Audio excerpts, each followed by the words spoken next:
মাই audio বুকে শুনছেন হুমায়ুন আহমেদ লিখিত উপন্যাস মাতাল হাওয়া। পড়ছে উপন্যাসের ষষ্ঠ পর্ব। পাঠিয়েছি সজল।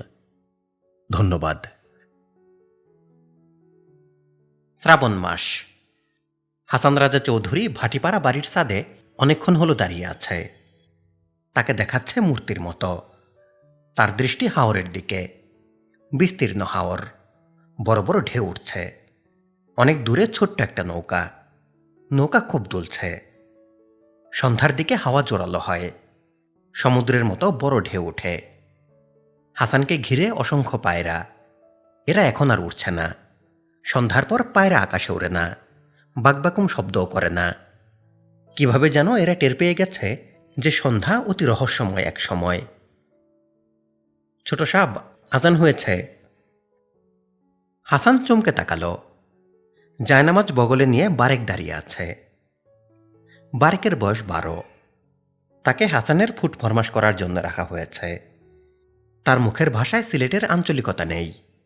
সুন্দর শুদ্ধ ভাষায় কথা বলে। কাজে কর্মে দক্ষ।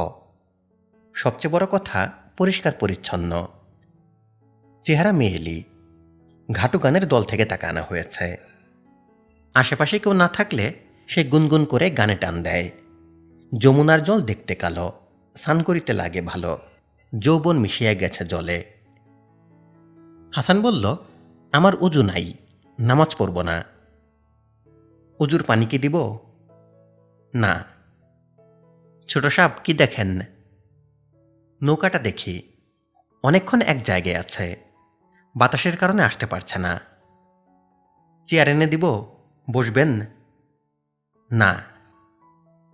বারেক চলে গেল। কিছুক্ষণের মধ্যেই আবার ছাদে উপস্থিত হল। তার মাথায় কাঠের চেয়ার, হাতে এক নলের দূরবীন। এই বাড়িতে দুটা দূরবীন আছে। ঝড় বৃষ্টির সময় দূরবীনে দূরের বিপদগ্রস্ত নৌকা দেখা যায়। তখন সাহায্যের জন্য এ বাড়ি থেকে নৌকা যায়। হাসান চেয়ারে বসেছে। হাতে দূরবীন নিয়ে নৌকা দেখছে। বিপদগ্রস্ত কোনো নৌকা না। নৌকার মাঝে ছেলেকে নিয়ে মাছ মারতে বের হয়েছে। ছিপ ফেলেছে। হাসান বলল, সন্ধ্যাবেলায় কি মাছ আধার খায়? বারেক বলল, সব মাছে খায় না, বোয়াল মাছে খায়। বোয়ালের পেটে খিদা বেশি, তার বুদ্ধিও কম। মাছের মধ্যে বুদ্ধি বেশি কার? খোলসা মাছের। খোলসা মাছ ধরা কঠিন। ছোট সাপ, চা খাবেন? চা এনে দিব? না। বারেক চলে গেল। কিছুক্ষণের মধ্যেই সে বিশাল এক কাপ ভর্তি চা নিয়ে উপস্থিত হল। বারেক সব কাজ নিজের মতো করে। হাসান চা খেতে চায়নি। এটাকে সে গুরুত্ব দেয়নি। তার মনে হয়েছে এই সময় চা খেতে ছোট সাহেবের ভালো লাগবে। সে চা নিয়ে এসেছে। বারেক, লেখাপড়া জানো? যে না। শিখতে চাও? না। কেন না? আমার দাদা জানের নিষেধ আছে। তিনি খোয়াবে পেয়েছেন, লেখাপড়া শিখলে আমার পানিতে ডুবে মৃত্যু হবে। সাঁতার জানো? জানি। ভালো জানো? জানি। এইখান থেকে সাঁতার দিয়ে নৌকা পর্যন্ত যেতে পারবে? পারব। ভালো করে চিন্তা করে বলো, অনেকখানি দূর। পারব। সময় লাগবে, কিন্তু পারব। হাসান হাত থেকে দূরবীন নামিয়ে বলল, আচ্ছা যাও। সত্যি যাব? হ্যাঁ, সত্যি যাবে। তোমাকে সাঁতার দিয়ে নৌকা পর্যন্ত যেতে বলেছি, তার কারণ আছে। কারণটা পরে বলবো। হাসান চায়ের কাপে চুমুক দিল। তার দৃষ্টি আকাশে। সূর্য পশ্চিমে ডুবছে, কিন্তু লাল হয়ে আছে পূবের আকাশ। এটা একটা আশ্চর্য ঘটনা। মানুষের চারদিকে সবসময় আশ্চর্য ঘটনা ঘটতে থাকে। খুব কম মানুষই তা নজর করে। হাওরের ঘাট থেকে বারেক সাঁতার দিতে শুরু করেছে। তার গা খালি, পরনে সাদা প্যান্ট। সাদা রঙের কারণে দূর থেকে প্যান্টটা দেখা যাচ্ছে। হাসান চোখে দূরবীন লাগিয়ে সাঁতারুর অগ্রযাত্রা লক্ষ্য রাখছে। বারেক এগোচ্ছে খুব সহজ ভঙ্গিতে। তার মধ্যে কোনো তাড়াহুড়া নেই। মাগরিবের নামাজ শেষ করে হাসানের বাবা হাজী সাহেব বিছানায় চাদর গায়ে শুয়ে আছেন। তার মাথার কাছের বড় জানালাটা খোলা, জানালায় পর্দা নেই। হাওরের হাওয়া হু হু করে ঢুকছে। তার শীত করছে, জ্বর আসার পূর্ব লক্ষণ। ঘরে হারিকেন চলছে, হারিকেনের আলো চোখে লাগছে। সন্ধ্যাবেলা ঘর অন্ধকার করে রাখতে নেই বলেই হারিকেন জ্বলছে। একতলায় গান বাজনা হচ্ছে, গানের আওয়াজও তার কানে লাগছে। অসুস্থ অবস্থায় কোনো কিছুই ভালো লাগে না। তিনি ইচ্ছা করলেই কাউকে ডেকে গান বন্ধ করার কথা বলতে পারেন, তা তিনি বলছেন না। এই বাড়িতে কিছুদিন আগেই বড় দুর্ঘটনা ঘটেছে। সবকিছু আগের মতো করার প্রক্রিয়া শুরু হয়েছে, তা বন্ধ করা উচিত না। হাজী সাহেব গানের কথা শোনার চেষ্টা করছেন। গায়কের গলা শ্লেষা মাখা, কোনো কিছুই পরিষ্কার শোনা যাচ্ছে না। খোল করতাল ও হারমোনিয়ামের বাদ্যই প্রবলভাবে শোনা যাচ্ছে। বৃদ্ধ গায়ক গাইছেন, ও সুন্দর গোরারে পিয়ারি মঞ্চরারে, প্রেমভাবে নাচে গৌরা, ও পিয়ারি মঞ্চরারে, যাইতে যমুনার জলে, ও দেখে পাইলাম প্রাণবন্ধুরে, আচানক চটক লাগল রে, আমি নারীর চিত্ত বাউরা, ও পিয়ারি মঞ্চরারে। হাজী সাহেবের খাস লোক সুলতান ঢুকল। তার হাতে ফর্সি হুক্কা। তামাকের গন্ধ হাজী সাহেবের ভালো লাগছে। অসুস্থ অবস্থায় তামাকের গন্ধ ভালো লাগার কথা না, ব্যাপারটা বোঝা যাচ্ছে না। হাজী সাহেব বিছানায় উঠে বসে হুক্কার নল হাতে নিলেন। একটা টান দিতে শরীর গুলি উঠল। তিনি নল পাশে রেখে দিলেন। সুলতান বলল, আপনার শরীরটা কি খারাপ? হাজী সাহেব হ্যাঁসূচক মাথা নাড়লেন। সুলতান আবার বলল, ছোট সাহেব একটা পত্র লিখেছেন, পত্রটা আমার হাতে দিয়েছেন যেন পৌঁছানোর ব্যবস্থা করি। হাজী সাহেব বিস্মিত গলায় বললেন, পত্র কাকে দিয়েছে? ময়মনসিংহের উকিল সাহেবের মেয়েকে, তার নাম নাদিয়া। পত্রটা কি পড়ে দেখবেন? হাজী সাহেব হ্যাঁসূচক মাথা নাড়লেন। সুলতান ফতুয়ার পকেট থেকে খামবন্ধ চিঠি বের করে হাজী সাহেবের সামনে রাখতে রাখতে বলল, রাতে কি খাবেন? হাজী সাহেব বললেন, রাতে কিছু খাবো না, এক গ্লাস চিরা ভিজা পানি আর পেঁপে। তুমি দরজা বন্ধ করে চলে যাও, গান কানে লাগতেছে। শরীরে হাত দিয়ে দেখব জ্বর কেমন। দেখো। সুলতান কপালে হাত দিয়ে জ্বর দেখল। সে খানিকটা হকচকিয়ে গেল। হাজী সাহেবের গায়ে অনেক জ্বর। জ্বর যে এত বেশি তা তাকে দেখে বোঝা যাচ্ছিল না। একজন ডাক্তার কি খবর দিব? না, তুমি এখন ঘর থেকে যাও, আমি না ডাকলে আসবা না। হাজী সাহেব চিঠি হাতে নিলেন। তার পুত্র উকিল সাহেবের মেয়েকে চিঠি লিখতে পারে, এটা তিনি কল্পনাও করতে পারছেন না। হাসান লিখেছে, নাদিয়া, আমি হঠাৎ করে চলে এসেছি বলে আপনার সঙ্গে দেখা করে আসতে পারি নাই। তাছাড়া আপনি অসুস্থও ছিলেন, আশা করি এখন সুস্থ হয়েছেন। আপনার ভূত দেখা রহস্যের যে সমাধান আপনার শিক্ষক বিদ্যুৎবাবু করেছেন, তাতে আমি মুগ্ধ হয়েছি। আমি আমার মুগ্ধতা কখনোই ঠিকমতো প্রকাশ করতে পারি না, ওনার কাছেও প্রকাশ করতে পারি নাই। আপনি দয়া করে আমার মুগ্ধতা তাকে জানাবেন। আপনি আমাকে যে দড়ির ম্যাজিক দেখিয়েছিলেন, আমি সেই রহস্য ভেদ করে অত্যন্ত আনন্দ পেয়েছি। আমার খুব ইচ্ছা আপনাকে ম্যাজিকটা দেখাবো। আমাদের ভাটি অঞ্চলে বর্ষাকালে নৌকায় বেদেরা আলতা চুরি বিক্রি করতে আসে। তারা সাপের খেলা দেখায় এবং অদ্ভুত সব ম্যাজিক দেখায়। আমি ঠিক করেছি তাদের কাছ থেকে কিছু ম্যাজিক শিখে আপনাকে দেখাবো এবং আপনাকে শিখিয়ে দেব। আমি যে আমাদের বাড়িতে আপনাকে আসার জন্য দাওয়াত করেছি তা কি মনে আছে? কষ্ট করে যদি একবার আসেন তাহলে আনন্দ পাবেন। এখানে আমি মোটামুটি নিঃসঙ্গ জীবনযাপন করছি, বই পড়ার আনন্দ থেকেও বঞ্চিত, কারণ এখানে কোনো বই নাই। ঢাকা বা ময়মনসিংহ থেকে প্রচুর বইপত্র যে কিনব তাও সম্ভব না, কারণ বিশেষ কারণে আমি গৃহবন্দী। গৃহবন্দির কারণটি কোনো একদিন আমি আপনাকে বলবো। ইতি হাসান রাজা চৌধুরী, ভাটিপাড়া, কৈতরবাড়ি। চিঠি শেষ করে হাজী সাহেব সুলতানকে ডাকলেন। নিচু গলায় বললেন, এই চিঠি পাঠানোর প্রয়োজন নাই, চিঠি নষ্ট করে ফেলবে এবং ছোট সাহেবকে বলবে চিঠি পাঠানো হয়েছে। যে আচ্ছা। চিঠি চালাচালির বিষয় উকিল সাহেব জানলে বেজায় রাগ হবেন। জি হবেন, রাগ হওয়ার কথা। হাজী সাহেব বললেন, চিঠি এখনই পুড়িয়ে ফেলো, আর রাশেদাকে খবর দাও, তার সঙ্গে আমার জরুরি আলাপ আছে। সে যেন 2-1 দিনের ভেতর চলে আসে। রাশেদার মেয়েটার নাম কি? রেশমা। সে কি বিবাহযোগ্য হয়েছে? মনে হয়। রাশেদাকে বলবে সে যেন তার মেয়েকে নিয়ে আসে। জি আচ্ছা, এখন বিদায় হও। হাসান যে মামাকে খুন করেছে, রাশেদা তারই স্ত্রী। হাজী সাহেব সিদ্ধান্ত নিয়েছেন রাশেদার মেয়ের সঙ্গে হাসানের বিয়ে দিবেন। যে অন্যায় হয়েছে তার কিছুটা প্রতিকার হবে। রাশেদা এতে আপত্তি করবে এরকম মনে হয় না। রাশেদা হাসানকে অত্যন্ত পছন্দ করে। বারেক ফিরে এসেছে। মাথা নিচু করে হাসানের ঘরে বসে আছে। সে খানিকটা লজ্জিত, কারণ সাঁতরে তাকে নৌকা পর্যন্ত যেতে হয়নি। নৌকার মাঝি তাকে দেখতে পেয়ে নৌকা নিয়ে এগিয়ে এসে পানি থেকে টেনে তুলেছে। হাসান আধশোয়া হয়ে খাটে বসে আছে। রাতের খাবারের ডাক এসেছে। সে জানিয়েছে খাবে না, খিদে নেই।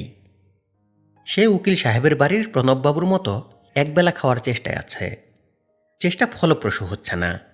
গভীর রাতে ক্ষুধা হচ্ছে। তখন বারেককে পাঠিয়ে খাবার আনাচ্ছে। বারেক। জি ছোট সাব। তুমি তো সাঁতার খুব ভালো জানো, সাঁতরে অনেক দূর গিয়েছিলে। বারেক চুপ করে রইল, মাথা তুলল না। হাসান বলল, পানিতে ডুবে মরার সম্ভাবনা তোমার খুবই কম, কাজেই পড়াশোনা করবে। আমি বই খাতার ব্যবস্থা করব, ঠিক আছে? বারেক জবাব দিল না। হাসান বলল, মূর্খ মানুষ আর গরু ছাগলের মধ্যে কোনো তফাৎ নাই। গরু ছাগলও পড়তে পারে না। এখন আমার দিকে চোখ তুলে তাকাও। আমার হাতে এটা কি? দড়ি। তাকিয়ে থাকো, দেখো আমি কি করি। দড়িটা কাঁচি দিয়ে মাঝখানে কাটলাম। এখন আমি ফু দিব। ফু দিলেই দড়ি জোড়া লেগে যাবে। তাকিয়ে থাকো। বারেক তাকিয়ে রইল। দড়ি জোড়া লাগানো দেখল। দেখে চমৎকৃত হলো এরকম মনে হলো না। হাসান বলল, কিভাবে হয়েছে বলো তো? বারেক বলল, মন্ত্র দিয়ে করছেন। ঠিক বলেছ, মন্ত্র দিয়ে করেছে। লেখাপড়া মন্ত্র। লেখাপড়া মন্ত্র দিয়ে অনেক কিছু করা যায়, বুঝেছ? বুঝেছি। প্রতিদিন তোমাকে একটা করে অক্ষর শেখাবো। আজ থেকে শুরু। বলো ক। বারেক ভীত গলায় বলল, ক। হাসান কাগজে ক লিখল। বারেকের হাতে কাগজটা দিয়ে বলল, এই কাগজটা সঙ্গে রাখবে। মাঝে মাঝে কাগজটার দিকে তাকাবে আর বলবে ক। মনে মনে বলবে না, শব্দ করে বলবে। আচ্ছা। টেবিলের উপর একটা বই আছে, বইটা হাতে নাও। বইয়ে যে কয়টা ক পাবে প্রত্যেকটা কলম দিয়ে কাটবে। কিভাবে কাটবে দেখিয়ে দিচ্ছি। বইটা দাও আর কলম দাও। হাসান একটা ক কেটে দেখালো। আর তখন সুলতান এসে বলল, বড় সাহেব ডাকেন। হাসান উঠে দাঁড়ালো। সুলতান বলল, বড় সাহেবের শরীর ভালো না, বেজায় জ্বর আসছে।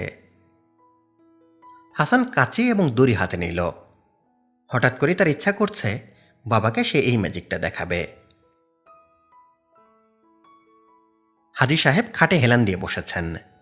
তার চোখ বন্ধ, হাতে হুক্কার নল। তিনি নল মুখে দিচ্ছেন না, খাটের পাশে চেয়ারে রাখা।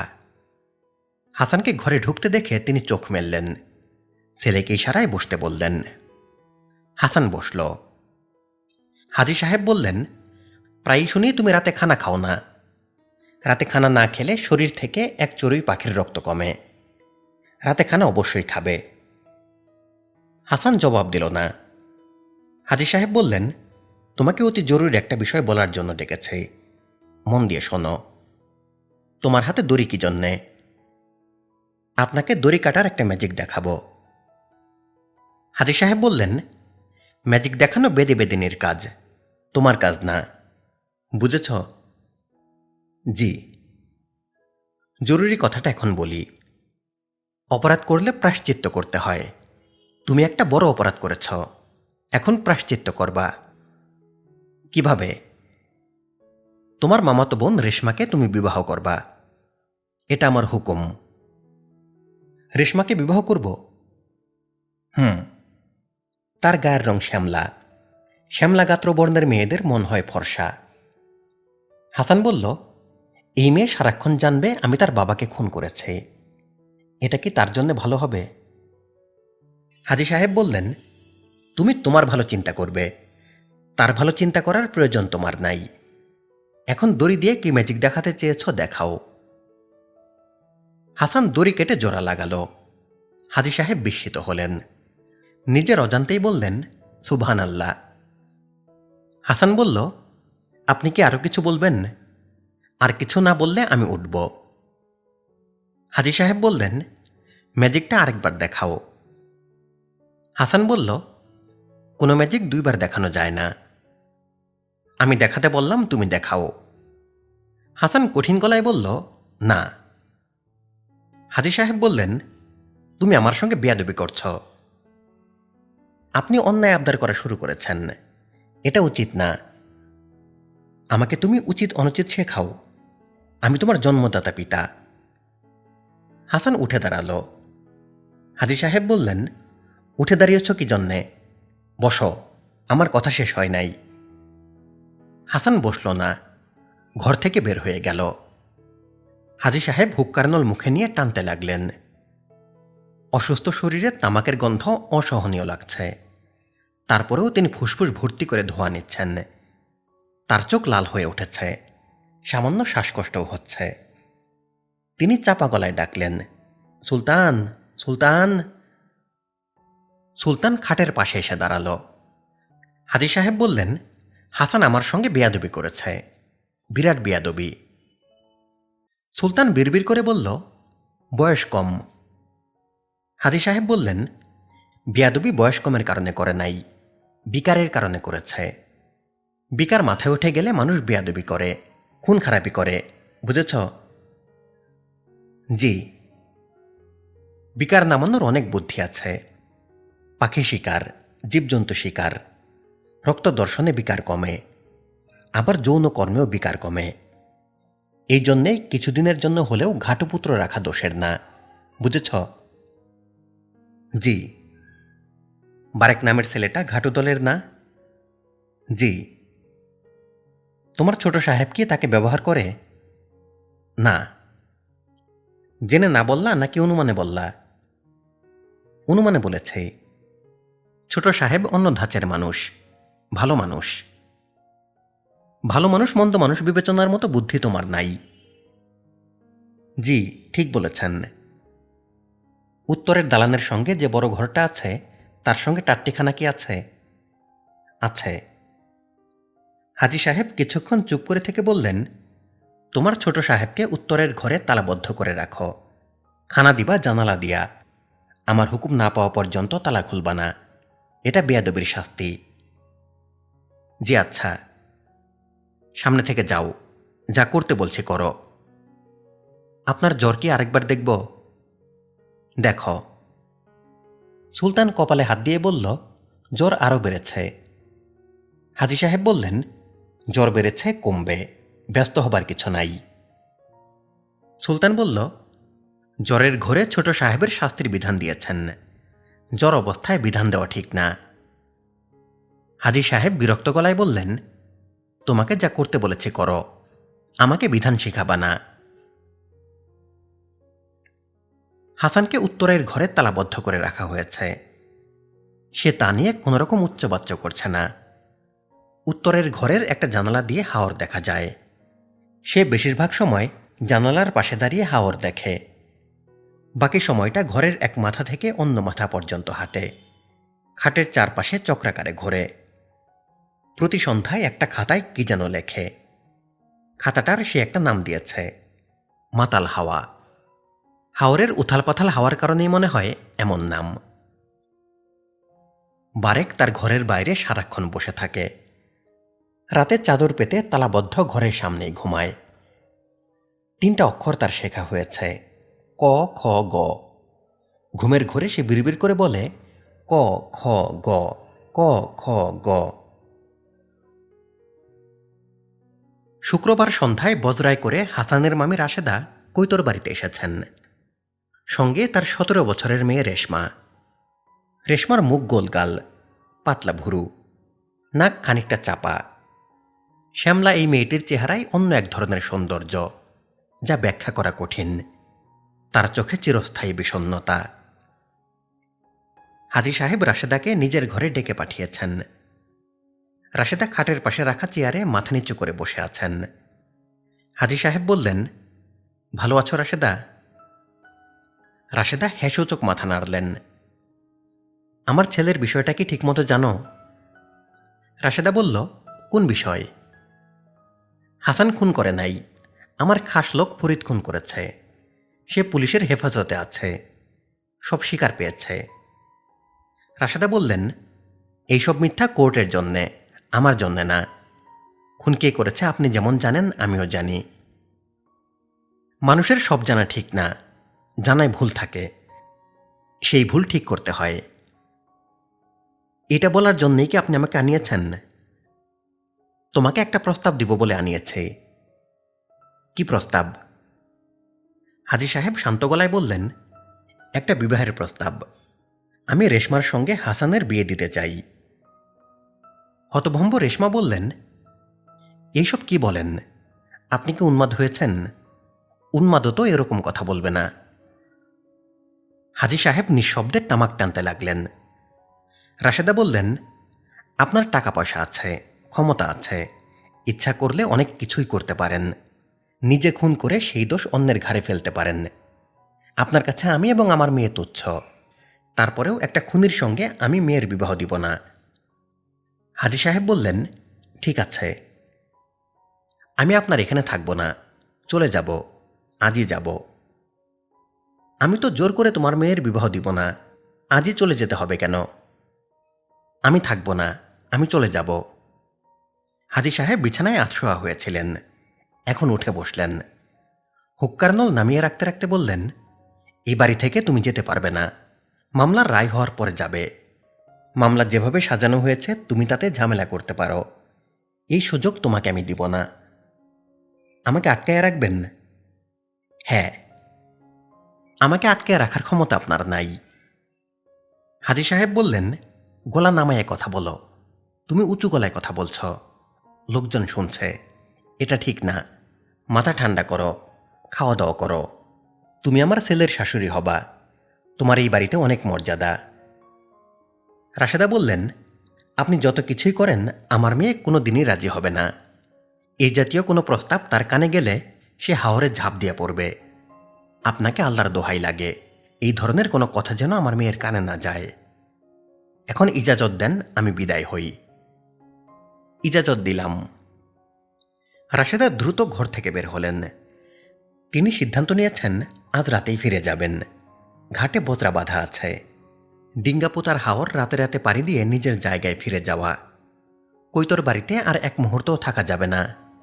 রাতে খাওয়া দাওয়া করে বজরায় উঠবেন। রেশমাকে এই মুহূর্তে কোনো কিছু জানানোর প্রয়োজন নাই। রাতের খাওয়ার সময় রেশমা তার মায়ের কানে ফিসফিস করে বলল, ঘটনা কি জানো মা? হাসান ভাইকে তালাবদ্ধ করে রেখেছে। রাখুক, কি জন্যে তালাবদ্ধ সেটা কেউ জানে না। না জানুক, তুই তাড়াতাড়ি খাওয়া শেষ কর, আমরা আজ রাতেই ফিরব। কেন? ঘুমে আমার চোখ বন্ধ হয়ে আসছে। বজরায় ঘুমাবি। রাশেদা হাজী সাহেবের কাছ থেকে বিদায় না নিয়েই বজরায় উঠলেন। বজরা ছেড়ে দিল। রেশমা ঘুমাচ্ছে। তিনি রেশমাকে জড়িয়ে ধরে শুয়ে থাকতে থাকতে একসময় নিজেও ঘুমিয়ে পড়লেন। নৌকার দুলুনিতে তার গাঢ় ঘুম হল। ঘুম ভাঙল ফজরের আজানের শব্দে। তিনি বজরা থেকে বের হয়ে অবাক হয়ে দেখলেন বজরা কৈতর বাড়ির ঘাটে বাঁধা, মাঝিরা কেউ নেই। তিনি স্তব্ধ হয়ে বজরার পাটাতনে দাঁড়িয়ে রইলেন। কৈতর বাড়ির মসজিদ দেখা যাচ্ছে, মুসল্লিরা নামাজ পড়তে যাচ্ছে। দোতলার উত্তরমুখী ঘরটা রাশেদাকে দেওয়া হয়েছে। তার সুটকেস হোলসল এই ঘরে এনে রাখা হয়েছে। রাশেদা খাটের এক প্রান্তে হেলান দিয়ে স্তব্ধ হয়ে বসে আছেন। রেশমা জানালার শিক ধরে হাওরের দিকে তাকিয়ে আছে। একটি বিশেষ দৃশ্য তাকে মোহিত করেছে। বিশাল বকের ঝাঁক হাওরের একটা বিশেষ জায়গায় ঘুরপাক খাচ্ছে, ফিরে আসছে, আবার যাচ্ছে। এই জায়গাটায় কি আছে তার জানতে ইচ্ছা করছে। রাশেদা বললেন, আমাদের আটক করেছে, বিষয়টা বুঝেছিস? রেশমা মার দিকে তাকিয়ে বলল, বুঝি নাই। তার দৃষ্টি বকের দিকে। রাশেদা বললেন, কি জন্যে আটক করেছে জানতে চাস? চাই। কাছে আয় বলি।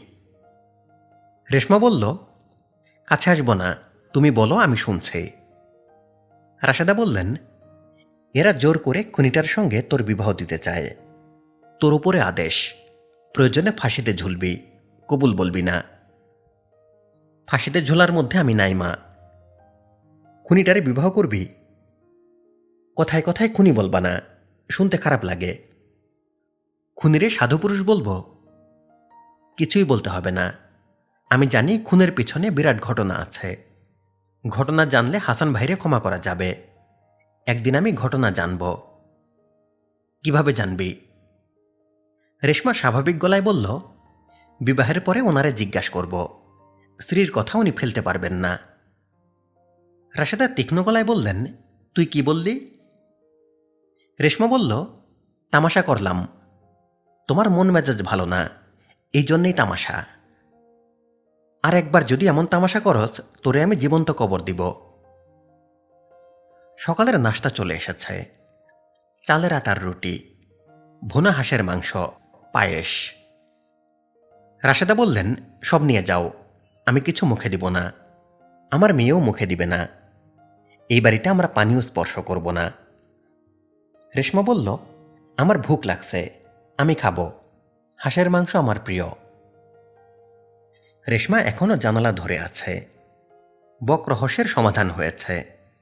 বকরা ঠোঁটে মাছ নিয়ে ফিরছে। এতক্ষণ হয়তো তারা ঝাঁক বেঁধে মাছ খুঁজছিল। অক্টোবর মাস, 15 তারিখ। এনএসএফের কিছু পান্ডা তুমুল আড্ডায় বসেছে। চপ কাটলেট এসেছে, কফি এসেছে। সিগারেটের ধোঁয়ায় কেবিন অন্ধকার। স্থান লিবার্টি ক্যাফে। ক্যাফের কোনার দিকে শুকনো মুখে নির্মলেন্দু গুণ একা বসে আছেন। তিনি খানিকটা বিষণ্ণ। তার পকেট ধূপ খোলার মাঠ। এক কাপ চা কিনবেন সেই উপায় নাই। নির্মলেন্দু গুণ কবিতা লেখা শুরু করেছেন, তবে কবি স্বীকৃতি তখনও পাননি। কবিতা নিয়ে তাকে শরীফ মিয়ার ক্যান্টিনে আড্ডা দিতে দেখা যায়। সেই আড্ডায় কবিতা বিষয়ক আলোচনার সঙ্গে সঙ্গে তিনি মাথা থেকে উকুন বাছেন এবং সশব্দে উকুন ফোটান। তার পাশের লোকজনদের বিনয়ের সঙ্গে জিজ্ঞাসা করেন, উকুন ফোটাবেন? নেন আমার কাছ থেকে, কোনো অসুবিধা নাই, সাপ্লাই আছে। তখন তার বিষয়ে প্রচলিত ছড়াটা হল, নির্মলেন্দু গুণ, মাথায় উকুন। লিবার্টি ক্যাফেতে নির্মলেন্দু গুণ উকুন বাছা শুরু করেছেন।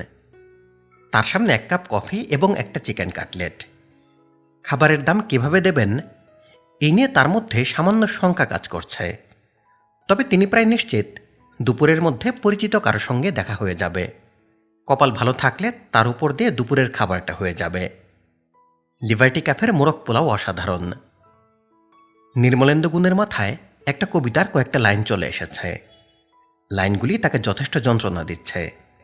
লিখে ফেললে যন্ত্রণা কমত। সঙ্গে কাগজ কলম না থাকায় যন্ত্রণা কমাতে পারছেন না। কি মনে করে মাথার একটা উকুন তিনি কফির কাপে ফেলে দিলেন। কফি খেতে খেতে একটা উকুন কিভাবে মারা যায়, সম্ভবত এই দৃশ্য তার দেখতে ইচ্ছা করল। মাথার ভেতরের কবিতা এবং চুলে উকুন, এই দুয়ের যন্ত্রণায় তিনি অস্থির। কবিতার প্রতিটি শব্দ আলাদা করা যাচ্ছে, উকুনগুলি আলাদা করা যাচ্ছে না। নির্মলেন্দু গুণ মনে মনে একের পর এক লাইন সাজাতে লাগলেন। আমি যখন বাড়িতে পৌঁছলাম তখন দুপুর। চতুর্দিকে চিকচিক করছে রোদ্দুর। আমার শরীরে ছায়া ঘুরতে ঘুরতে ছায়াহীন একটি রেখা এসে দাঁড়িয়েছে। অতি বিখ্যাত কবিতাটির নাম হুলিয়া। এই একটি কবিতাই তার নামের আগে কবি শব্দটি চিরস্থায়ীভাবে বসিয়ে দিল।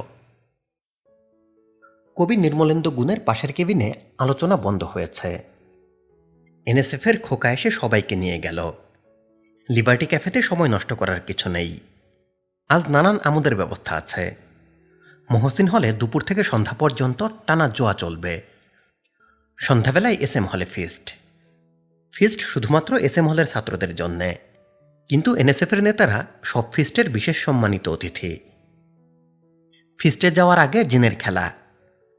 ছাত্রলীগের এক পান্ডা, নাম রোস্তম, ভৈরব থেকে জিন সাধক ধরে এনেছে। সে জিন নামাবে।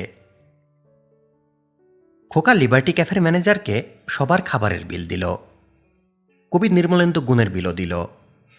খোকা কবি গুণের দিকে তাকিয়ে বলল, দাদা কি করেন? গুণ হাসি মুখে বললেন, উকুন মারি। মারেন, উকুন মারেন, উকুন মারার প্রয়োজন আছে। সেই সময় মহসিন হলে এনএসএফের দখলে 3টি রুম ছিল। একটা অ্যাসিস্ট্যান্ট হাউস টিউটরদের বরাদ্দের 2 কামরার বড় ঘর। এই ঘর ব্যবহার করা হতো মেয়ে ঘটিত অসামাজিক কার্যকলাপে।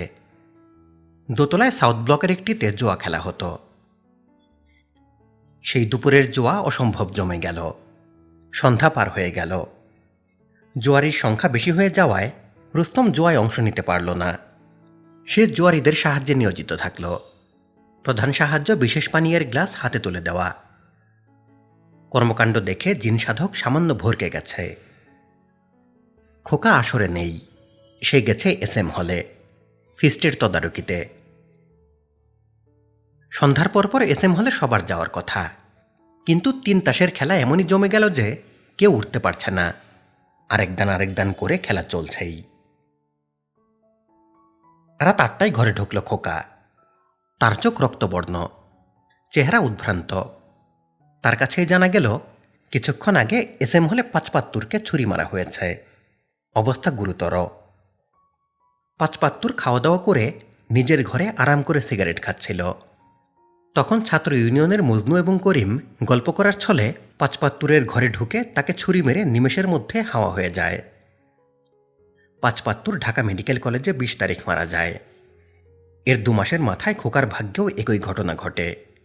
তাকে নারায়ণগঞ্জের এক পতিতাপল্লী থেকে ধরে খুন করে ফেলে রাখা হয় সোহরওয়ার্দী উদ্যানে। যে কোনো মহৎ আন্দোলনের পেছনে বড় কিছু মানুষের ভূমিকা থাকে। জাতি এদের কথা কৃতজ্ঞ চিত্তে মনে রাখে। তাদের নামে সড়কের নাম হয়, মহল্লার নাম হয়। ঋণাত্মকভাবে এখানে আসে খোকা এবং 75-এর নাম। ঘৃণ্য 2 ঘাতকের মৃত্যু 69-এর গণ আন্দোলনকে বেগবান করে। অন্য ছাত্র সংগঠনগুলি স্বস্তির নিঃশ্বাস ফেলে তাদের কর্মকাণ্ড বিপুল উৎসাহে শুরু করে। খোকা এবং 75 জীবিত থাকলে তা এত সহজ হতো না। হাবিব সহজে বিচলিত হওয়ার মানুষ না। তার চরিত্রে হংসভাব প্রবল। হাঁসের গায়ে পানি লাগে না। হাবিবের মনে রাগ, দুঃখ, আনন্দ, বেদনা তেমন ছায়া ফেলে না। তবে আজ নিশ্চয়ই বড় কিছু ঘটেছে। সকাল থেকে তিনি চেম্বারে ঝিম ধরে বসে আছেন। বলে দিয়েছেন কোনো মক্কেলের সঙ্গে আজ আর বসবেন না। যত জরুরি কথাই থাকুক চলে যেতে হবে। প্রণব বলল, শরীর কি খারাপ? হাবিব জবাব দিলেন না। ভুরু কুচকে তাকিয়ে রইলেন। প্রণব বলল, শরীর খারাপ বোধ করলে চেম্বারে বসে না থেকে বিছানায় শুয়ে থাকেন। কাউকে বলুন গা হাত পা টিপে দিবে। হাবিব কিছুই বললেন না। টেবিলের উপর থেকে খবরের কাগজ হাতে নিলেন। খবরের কাগজটা বাসি, গত পরশুর কাগজ। একবার পড়া হয়েছে। বাসি খবরের কাগজ 20টার কাছাকাছি। হাতে লাগলেও গা ঘিন ঘিন করে। হাবিব পাতা উল্টালেন। প্রণব বলল, আপনার মক্কেল সবুর বসে আছে, টাকা পয়সা নিয়ে এসেছে। তুমি রেখে দাও। আমার হাতে দিবে না। আপনার হাতে দিতে চায়। 2টা মিনিট সময় দেন, টাকা দিয়ে চলে যাক। ভাটি অঞ্চলের মক্কেল তো টাকা সহজে বের করে না। হাবিব হাত থেকে খবরের কাগজ রাখতে রাখতে বললেন, একবার বলে দিয়েছি দেখা হবে না। এখন টাকা দিবে বলে দেখা করব, এটা কি ঠিক? তাহলে কথার ইজ্জত কি থাকে? প্রণব বলল, ঠিক বলেছেন। বাস্তব চিন্তা। আমার মাথায় বাস্তব চিন্তা আসে না, সব অবাস্তব চিন্তা। হাবিব খান উঠে দাঁড়ালেন। দিঘির ঘাটলায় কিছুক্ষণ বসবেন, মন শান্ত করবেন। পানির দিকে তাকিয়ে থাকলে মন শান্ত হয়। প্রাচীন সাধু সন্ন্যাসীরা এই জন্যই কোমর পানিতে দাঁড়িয়ে মন্ত্রতন্ত্র পড়তেন। হাবিব খানের মন বিক্ষিপ্ত হওয়ার মতো ঘটনা ঘটেছে। তিনি একটা বেনামি চিঠি পেয়েছেন। বেনামি চিঠিকে গুরুত্বের সঙ্গে বিবেচনা করা ঠিক না। তিনি নিজেও করছেন না, কিন্তু মন শান্ত করতেও পারছেন না। চিঠির বিষয়টা নিয়ে প্রণবের সঙ্গে আলাপ করবেন কিনা তাও বুঝতে পারছেন না। জটিল সমস্যায় মানুষের সাহায্য নিতে হয়। হাবিব হঠাৎ লক্ষ্য করলেন তার কাছের মানুষ কেউ নেই। দিঘির ঘাটে ছাতিম গাছের ছায়া, ছাতিমের ফুল ফুটেছে, মাথা ধরে যাবার মতো উগ্র গন্ধ। বসতবাড়ির আশেপাশে ছাতিম গাছ রাখতে নেই। ছাতিম ফুলের গন্ধে নেশা হয়, সেই নেশার ঝোঁকে কুকর্ম করতে মন চায়। হাবিব ছাতিম গাছের নিচের ছায়াতে বসলেন। বাইরে কড়া রোদ, ছায়াতে বসে থাকতে ভালো লাগছে। গাছটা কাটিয়ে ফেলতে হবে, তখন আর গাছের ছায়ায় বসা যাবে না। তার মনে হলো প্রতিটি কাজের কিছু উপকার আছে, আবার কিছু অপকারও আছে, দুয়ে মিলে সমান সমান। দিঘির জলে শাপলা ফুটেছে, দেখতে সুন্দর লাগছে। এই সুন্দরের সঙ্গে অসুন্দরও আছে। অসুন্দরটা কি? ফুলের অসুন্দর নিয়ে চিন্তা করতে করতে হাবিব নিজের অজান্তেই পাঞ্জাবির পকেট থেকে বেনামি চিঠি বের করলেন। ৩-৪ বার পড়া চিঠি তিনি আবারও পড়লেন। জনাব, আপনি আমাকে চিনবেন না, আমি আপনার একজন শুভাকাঙ্ক্ষী। আপনার কন্যা নাদিয়ার বিষয়ে আমি আপনাকে একটি গোপন তথ্য দিতেছি। নাদিয়া তাহার এক শিক্ষককে কোর্টে বিবাহ করিয়াছে। শিক্ষক হিন্দু, তাহার নাম বিদ্যুৎ কান্তি।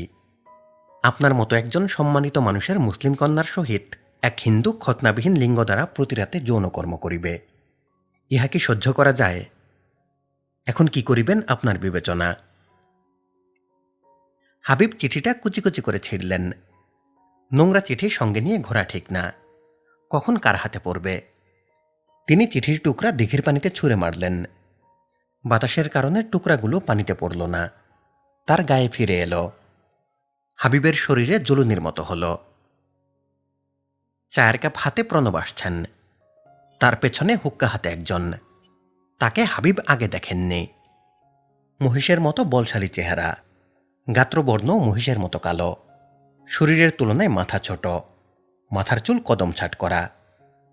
প্রণব চায়ের কাপ হাবিবের পাশে রাখতে রাখতে বললেন, এর নাম ভাদু, কোচ চালনায় ওস্তাদ, জেল খাটা লোক। আপনি বললে রেখে দিব। বাড়িতে পাহারার লোকের সংখ্যা কম, রাতে বাড়ি পাহারা দিবে, দিনে ফুট ফরমাস খাটবে। এখন সময় খারাপ, আগরতলা ষড়যন্ত্র মামলায় শেখ মুজিবকে ফাঁসিতে ঝোলাবে, তখন সমস্যা আরও বাড়বে। ময়মনসিংহ ক্যান্টনমেন্টে আরও সৈন্য এসেছে। এখন বলুন, ভাদুকে রাখব? এত অকারণ কথা কেন বলো, রাখতে চাইলে রাখবা। প্রণব বললেন, এই ভাদু, বড় সাহেবকে কদমবুসি করে চলে যা। ভাদু কদমবুসি করল। হাবিব বললেন, কাগজের টুকরোগুলি তুমি তুলে দিঘির পানিতে ফেলো, এটা তোমার প্রথম কাজ। হাবিব আগ্রহ নিয়ে তাকিয়ে আছেন। ভাদু কাগজের টুকরা একটা একটা করে বাহাতে জমাচ্ছে। আগ্রহ করে দেখার মতো কোনো দৃশ্য না, তারপরেও মানুষ মাঝে মাঝে তুচ্ছ বিষয়ে আগ্রহ বোধ করে। এখন ভাদু কাগজের টুকরাগুলি দিয়ে বল বানাচ্ছে। এখন সে কাগজের বল দিঘির দিকে ছুঁড়ে মারল। কাগজের বল দিঘির প্রায় মাঝখানে ভেসে রইল। হাবিব বললেন, তোমার প্রথম কাজে আমি সন্তুষ্ট। তুচ্ছ কাজ থেকে বোঝা যায় বড় কাজ কেউ পারবে কিনা। তুমি কি কখনো খুন করেছ?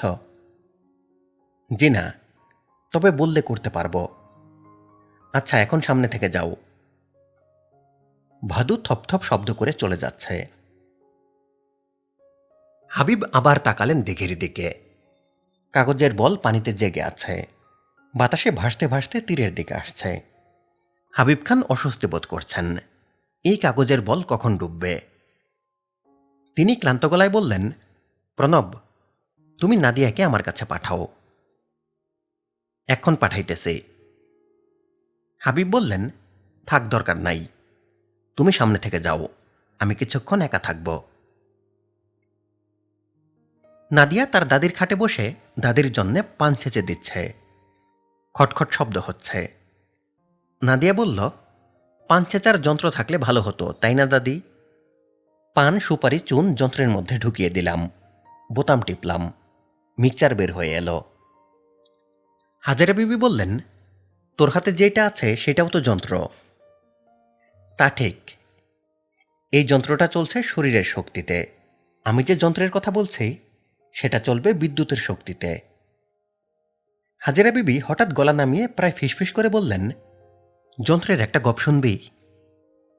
কি গল্প? কাছে আয়, কানে কানে বলি।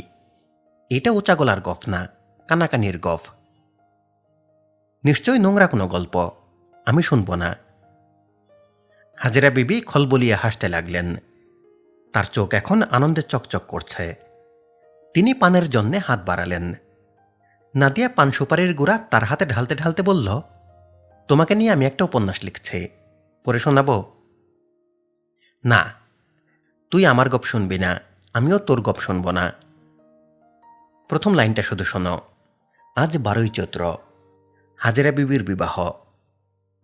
তুই তারিখ ভুল করছস, চৈত্র মাসে বিবাহ হয় না। নাদিয়া বলল, দাদাজানের লেখা খাতা থেকে তারিখ নিয়েছে। তোর দাদাজান আমার বিষয়ে যা লিখেছে সবই ভুল। আমার নামও ভুল। হাজেরা আমার নাম না।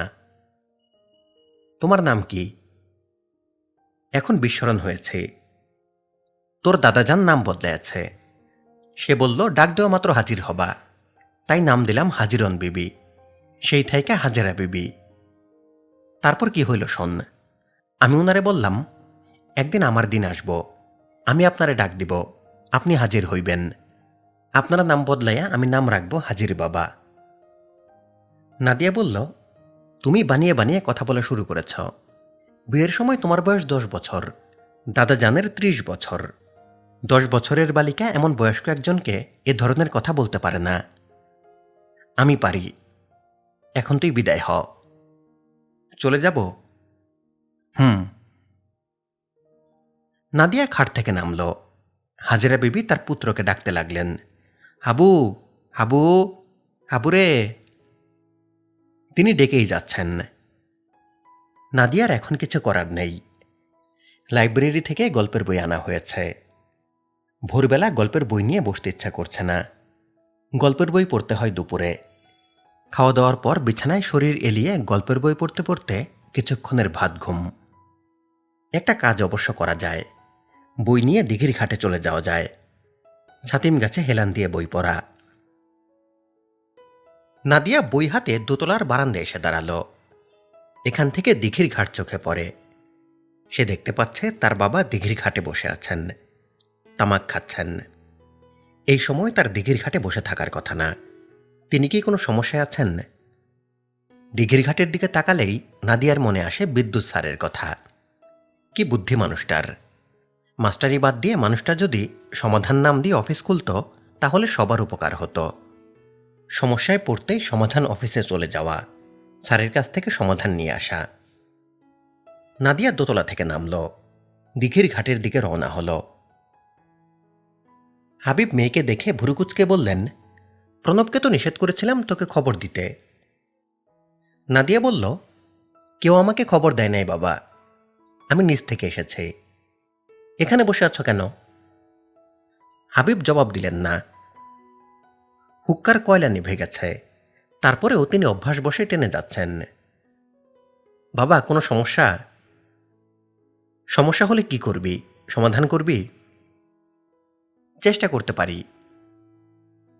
নাদিয়া বাবার পাশে বসল। হাবিব অন্যমনস্কভাবে বললেন, একটা বেনামি চিঠি পেয়েছে। নাদিয়া বলল, চিঠিতে কি লেখা? তোমাকে খুন করবে এই ধরনের কিছু? না। কি লেখা বলো? হাবিব চুপ করে রইলেন। নাদিয়া বলল, আমাকে নিয়ে নোংরা কোনো কথা? হুম। এটাই তোমার সমস্যা? হ্যাঁ। বাবা শোনো, তোমাদের আদালত কি বেনামি চিঠি গ্রহণ করে? না। কাজেই বেনামি চিঠি গুরুত্বহীন। আমাদের ক্লাসের একটা মেয়ে আছে, নাম বকুল। মেয়েটার মাথায় মনে হয় কোনো গণ্ডগোল আছে। সে তার ক্লাসমেটদের ঠিকানা জোগাড় করে এবং তাদের বাবা মার কাছে কুৎসিত সব কথা বেনামিতে লিখে পাঠায়। আমি নিশ্চিত আমাকে নিয়ে চিঠিটা সেই পাঠিয়েছে। আমি তার হাতের লেখা চিনি। চিঠিটা দাও, পড়লেই বুঝব। হাবিব দিঘির দিকে তাকালেন। কাগজের বল ডুবে গেছে। তিনি হুক্কার নল পাশে রাখতে রাখতে বললেন, চিঠি নষ্ট করে ফেলেছে। নাদিয়া বলল, সামান্য একটা চিঠির কারণে মুখ ভোতা করে বসে থাকার কোনো অর্থ হয়? তুমি আমাকে চেনো, আমাকে দিয়ে ভয়ঙ্কর কোনো অন্যায় হবে না, আমি ভালো মেয়ে। হাবিব বললেন, বড় বড় অন্যায় ভালো মানুষরা করে। নাদিয়া বলল, তাহলে মনে হয় আমি ভালো মানুষ না। বড় অন্যায় দূরের কথা, ছোট অন্যায়ও আমি করতে পারবো না। পাংখা পুলার রশিদ এসেছে, সামনে দাঁড়িয়ে হাত কসলাচ্ছে। হাবিব বিরক্ত গলায় বললেন, কি চাও? রশিদ ভীত গলায় বলল, বড় মা আপনারে ডাকে।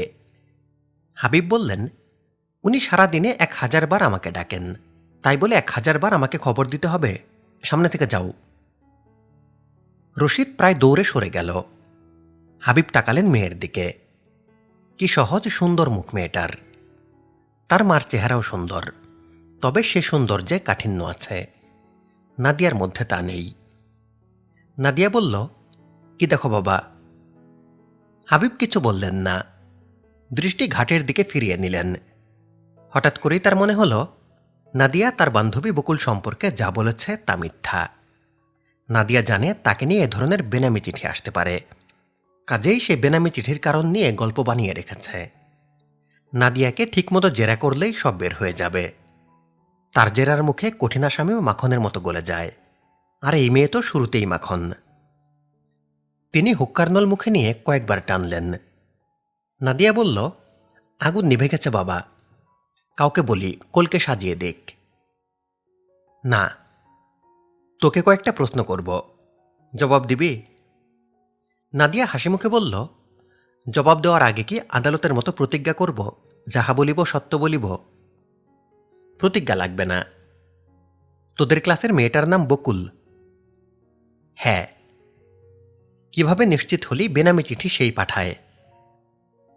তার রুমমেট বলেছে, সে হাতে নাতে ধরেছে। রুমমেটের নাম কি? শেফালি। শেফালির নামেও চিঠি পাঠিয়েছিল? হ্যাঁ। শেফালিকে নিয়ে আর হলের দারোয়ানকে নিয়ে জঘন্য এক চিঠি। বকুলের ভালো নাম কি? বকুলবালা। হিন্দু মেয়ে? হ্যাঁ। শেফালির ভালো নাম কি? শেফালি হক। তার সাবজেক্ট কি? Political science. রুম নাম্বার কত? 311। হাবিব বড় করে নিঃশ্বাস ফেললেন। নাদিয়া বলল, জেরা শেষ? জেরা আবার কি? ঘটনা জানতে ইচ্ছা করল বলে প্রশ্ন করলাম। আমি সত্যি জবাব দিয়েছি না মিথ্যা দিয়েছি তা ধরতে পেরেছ? মিথ্যা জবাব কেন দিবি? দিতেও তো পারি। কেউ মিথ্যা বলছে কিনা তা ধরার টেকনিক আছে। টেকনিকটা কি তোমাকে বলবো? বল। টেকনিকটা আমরা শিখেছি বিদ্যুৎ স্যারের কাছে। স্যার বলেছেন, যখন কেউ মিথ্যা বলে তখন তার ব্রেনে বাড়তি চাপ পড়ে, এই কারণে ব্রেনের অক্সিজেন বেশি লাগে। কাজেই মিথ্যাবাদী বড় করে শ্বাস নেয়। ব্রেনের বাড়তি চাপের জন্যে চোখের মনির উপর তার নিয়ন্ত্রণ কমে যায়, চোখের মনি হয় ডাইলেটেড। তোমাকে তো প্রায় আসামি জেরা করতে হয়। আসামির চোখের মনির দিকে তাকালেই তুমি কিন্তু ধরে ফেলতে পারবে সে সত্যি বলছে না মিথ্যা বলছে। হাবিব দিঘির ঘাট ছেড়ে চেম্বারে যাচ্ছেন। আগামী পরশু হাসান রাজা চৌধুরীর মামলার আবার তারিখ পড়েছে। ফরিদকে জেরা করা হবে, কাগজপত্র উল্টেপাল্টে দেখা দরকার। মামলার নিষ্পত্তি হয়ে গেলেই নাদিয়ার বিয়ের প্রস্তাব পাঠাবেন। মামলার দ্রুত নিষ্পত্তি দরকার। তবে মামলা ঠিকমতো যাচ্ছে। সাজানো মামলা রেল লাইনের উপরের রেলগাড়ি, কখনো লাইন ছেড়ে যাবে না। চেম্বারে ঢোকার মুখে প্রণবের সঙ্গে দেখা। হাবিব বললেন, হাসান রাজা চৌধুরীর মামলার কাগজপত্রগুলা বের করো। এখন দেখবেন?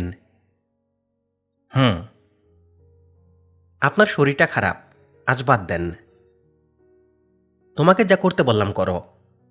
আরেকটা খবর এনে দাও, রোকেয়া হলের 311 নম্বর রুমে যে মেয়ে দুটা থাকে তাদের নাম, তারা কোন সাবজেক্টে পড়ে এই তথ্যও লাগবে। ব্যবস্থা করব। 311-র মেয়ে দুটার নাম, সাবজেক্ট। হাবিব মামলার নথির পাতা উল্টাচ্ছেন, মন বসাতে পারছেন না। হাজেরা বিবির গলার আওয়াজ আসছে। ভাঙা রেকর্ডের মতো তিনি ডেকেই যাচ্ছেন, হাবু, হাবু, ও হাবু। নাদিয়া সিঁড়ি বেয়ে পানির কাছাকাছি চলে গেল। দিঘির জলে ছায়া দেখতে ইচ্ছা করছে, যদিও সে জানে এখন ছায়া পড়বে না, সূর্যের অবস্থান ঠিক নেই। নাদিয়া বুঝতে পারল না দূর থেকে একজন তাকে লক্ষ্য করছে। তার নাম ভাদু মিয়া। একজনের মনের কথা অন্যজন ধরতে পারে না, ধরতে পারলে নাদিয়া অবশ হয়ে যেত। ভাদু মিয়া প্রকাণ্ড একটা কাঁঠাল গাছের আড়ালে লুকিয়ে আছে। নাদিয়ার উপর থেকে সে চোখ ফেরাতে পারছে না। তার ইচ্ছা করছে এখনই মেয়েটার মুখ চেপে ধরে বাগানের ভেতরের কোনো আড়ালে চলে যেতে, কাজ সমাধার পর দেয়াল টপকে পালিয়ে যাওয়া। অনেক কষ্টে সে নিজেকে সামলালো। এখন না, আরও পরে। দিনের আলোয় ঘটনা ঘটালে তার ভালো লাগত, কিন্তু ঘটনা ঘটাতে হবে রাতে। ঘটনার পর কিছুক্ষণ মেয়েটার গলা টিপে ধরে রাখতে হবে, তারপর ফেলে দিতে হবে দিঘির পানিতে। এটা কোনো ব্যাপারই না। ভাদু মিয়া দেখল মেয়েটা উঠে আসছে। সে চট করে গাছের আড়ালে সরে গেল। নাদিয়া বলল, কে? গাছের পেছনে কে? ভাদু মিয়া বের হয়ে এলো। তার দৃষ্টি মাটির দিকে। মেয়েটা যেন তার চোখ দেখতে না পায়। মেয়েরা চোখ দেখে অনেক কিছু বুঝে ফেলে, তাকে চোখ দেখতে দেওয়া যাবে না। নাদিয়া বলল, আপনি কে? আমি নতুন কাজ পাইছি, আমার নাম ভাদু মিয়া। গাছের আড়ালে লুকিয়েছিলেন কেন? আপনারে দেখে শরম পাইছি। আমাকে দেখে শরম পাওয়ার কি আছে? মেয়ে ছেলে দেখলে আমি শরম পাই। নাদিয়া হেসে ফেলল। মহিষের মতো জোয়ান একজন, সে মেয়ে ছেলে দেখলে শরম পায়। কত বিচিত্র মানুষই না এই পৃথিবীতে আছে। আমাকে দেখে শরম পাওয়ার কিছু নেই, আমি এই বাড়ির মেয়ে। আমার নাম নাদিয়া। আপনাকে মাটির দিকে তাকাতে হবে না, আপনি আমার দিকে তাকাতে পারেন। ভাদু মিয়া বলল যে না। আচ্ছা ঠিক আছে, আপনি শরম পেতে থাকুন। ভাদু মনে মনে বলল, শরম কারে কয় তুমি বুঝবা, সবুর করে গো সোনার কন্যা, সবুর। হাজেরা বিবির সামনে বিরক্ত মুখে হাবিব দাঁড়িয়ে আছেন। তিনি বললেন, সারাক্ষণ আমাকে ডাকো কেন মা? হাজেরা বললেন, তোরে ছাড়া কারে ডাকুম? তোর কামলাগুলারে ডাকুম? কিছু বলবেন? বলেন শুনি। এখন ইয়াদ আসতেছে না, তুই আমার সামনে ব, আমি ইয়াদের চেষ্টা নেই।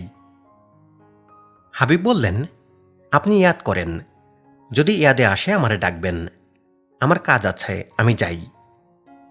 ইয়াদ হইছে, তুই ব দেহি, তোরে বলতেছি। কথাটা গোপন, কাছে আয়। আর কাছে আসতে পারবো না, আপনার যা বলার বলেন। কথাটা তোজল্লি বিষয়ে। কি কথা? তোর মেয়ে শাদি করেছে। আপনাকে নাদিয়া বলেছে? আমারে কেউ কিছু বলে না, যা বুঝার আমি অনুমানে বুঝি। অনুমান করলেন কিভাবে? গন্ধ দিয়ে অনুমান করেছে। কুমারী মেয়ের শরীরের গন্ধের এক ভাও, বিয়া হওয়া মেয়ের আরেক ভাও, আবার গাভীন মেয়ের অন্য ভাও। কথায় আছে, কুমারী কন্যার ঘ্রাণ হইল পানের কচি পাতা, বিয়া হওয়া কন্যা হইল পাকনা ফলাতা। গর্ভিণী নারীর শরীরে টক ঘ্রাণ পাই, বিধবা নারীর শরীরে কোনো ঘ্রাণ নাই।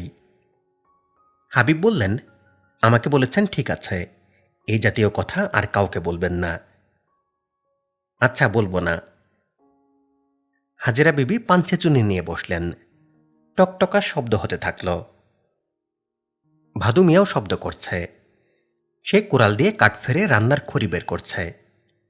কেউ তাকে কাঠ ফাড়তে বলেনি। বিশ্বাস অর্জনের জন্যে নিজ থেকে আগ্রহ নিয়ে এইসব কাজ করতে হয়। সবচেয়ে বেশি যা দরকার তা হল নিজেকে বোকা হিসেবে দাঁড় করানো। বুদ্ধিমানকে কেউ বিশ্বাস করে না, বোকাকে বিশ্বাস করে। বোকা সাজা কঠিন কোনো কাজও না। প্রণব গায়ে তেল মাখছিলেন। কাঠফাড়া শেষ করে ভাদু প্রণবের সামনে দাঁড়ালো। প্রণব বললেন, কিছু বলবি? ভাদু বলল, গায়ে তেল দিয়া দেই? না, মুসলমানের হাতের ডলা নেওয়া নিষেধ। মন্ত্র নিয়েছে তো, মন্ত্র নেওয়ার পর নানান বিধি নিষেধ। মন্ত্র কি? ঈশ্বরের নাম। কানে একটা নাম গুরু দিয়ে দেন, সেই নাম জপ করতে হয়। কি নাম? কি নাম সেটা তো বলতে পারবো না, নিষেধ আছে। আমি কাউরে বলবো না।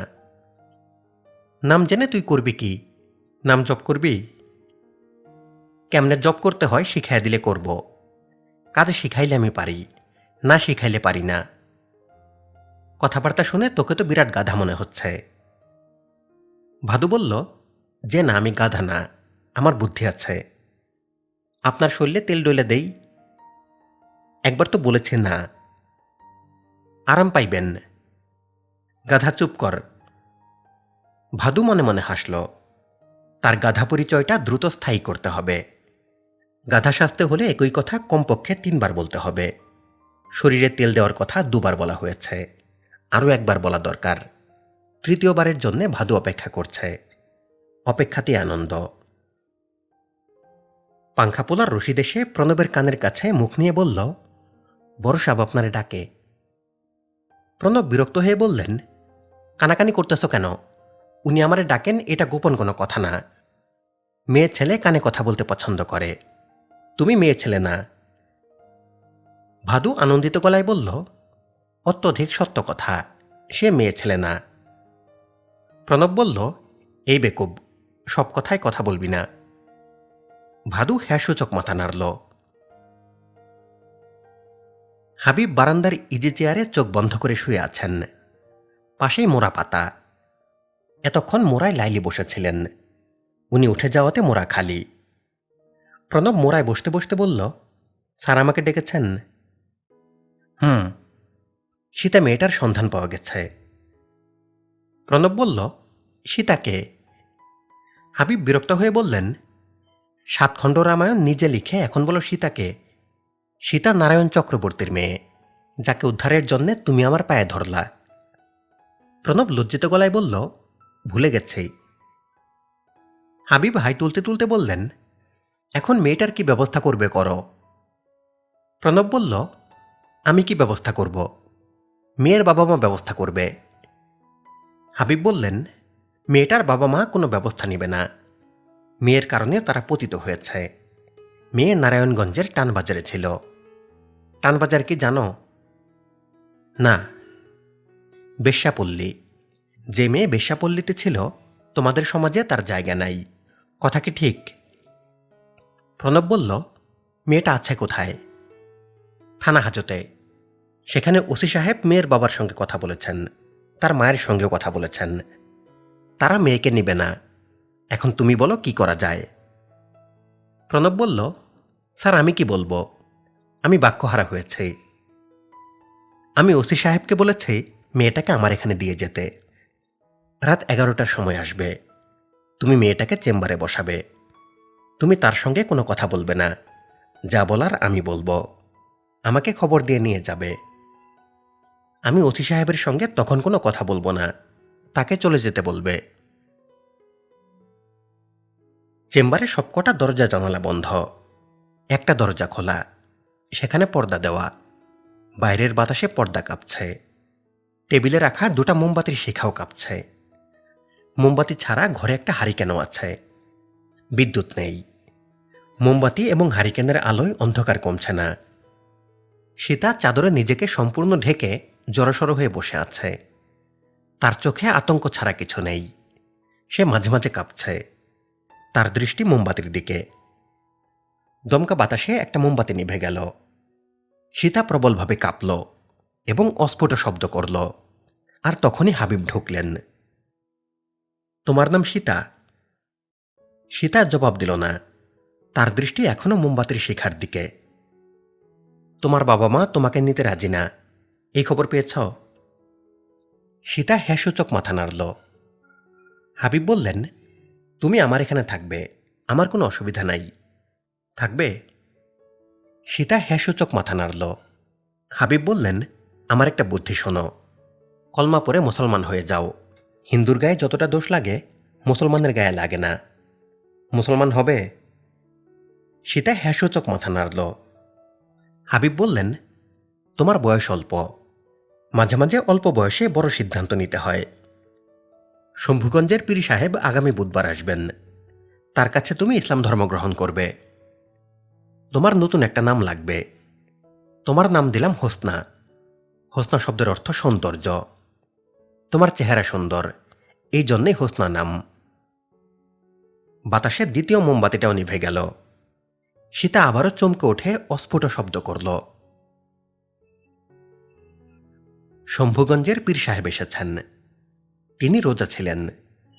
সন্ধ্যাবেলা ইফতার করে মাগরিবের নামাজ পড়লেন। নামাজের শেষে ঘোষণা করলেন, এশার নামাজের পর বেতরের নামাজ পড়বেন। তারপর হিন্দু কন্যাকে মুসলমান বানানোর প্রক্রিয়া শুরু করবেন। কন্যাকে বরই পাতা ভেজানো পানি দিয়ে গোসল দিতে হবে, নখ কাটতে হবে। সীতাকে গোসল দেওয়া হলো। সে জলচৌকিতে পাথরের মূর্তির মতো বসে রইল। পীর সাহেব সীতার সঙ্গে কিছু কথা বলার চেষ্টাও করলেন। তিনি একতরফা বললেন, সীতা শুধু শুনে গেল। কোরআন পাঠ শিখবে। রোজ ফজরের নামাজের পর পাক কোরআন পাঠ করবে। হায়াজ নেফাসের পর অপবিত্র চুল সব ফেলতে হবে। একটা চুল থাকলেও শরীর শুদ্ধ হবে না। পরিষ্কার পরিচ্ছন্নতা বিষয়ে পীর সাহেব গলা নামিয়ে আরও কিছু কথা বললেন। সবই অত্যন্ত অশ্লীল কথা, কোনোভাবেই একটি মেয়েকে বলা যায় না। পীর সাহেব অবলীলায় বলে গেলেন। তাকে দেখে মনে হচ্ছে তিনি নোংরা কথাগুলি বলে আনন্দ পাচ্ছেন। এশার নামাজের পর হাজেরা বিবি ভীষণ হইচই শুরু করলেন। হাবুরে, হাবুরে, হাবুরে। হাবিব মার কাছে গেলেন। শান্ত গলায় বললেন, মা, তোমার সমস্যা কি? হাজেরা বিবি বললেন, সমস্যা আমার না, সমস্যা তোর। শুনলাম নটিপাড়ার এক হিন্দু নটি মেয়ে তুই নিয়ে আসছস। তারা এখন মুসলমান বানাইতেছস। নটির আবার হিন্দু মুসলমান কি? নটি হইল নটি। আমি চুপ করব না, তুই চুপ করে আমার কথা শোন। শম্ভুগঞ্জের ওই বদ পীরটারে হাসুনের বাড়িতে বিদায় কর। কেন? এই পীররে আমি অনেকদিন ধরে লক্ষ্য করছি। হে মেয়ে ছেলের চোখের দিকে কোনো সময় তাকায় না, তাকায় বুকের দিকে। মা, তোমার যন্ত্রণায় আমি অস্থির। তুই আমার যন্ত্রণায় অস্থির না, তুই তোর যন্ত্রণায় অস্থির। তুই এক্ষণ বুনি চাটা পীর বিদায় করবি। কত বড় হারামজাদা, চোখ দিয়া বুনি চাটে। বইটির বাকি অংশ শুনতে সাথেই থাকুন। বাকি অংশের ভিডিও লিংক এই ভিডিওর ডেসক্রিপশনে দেওয়া আছে।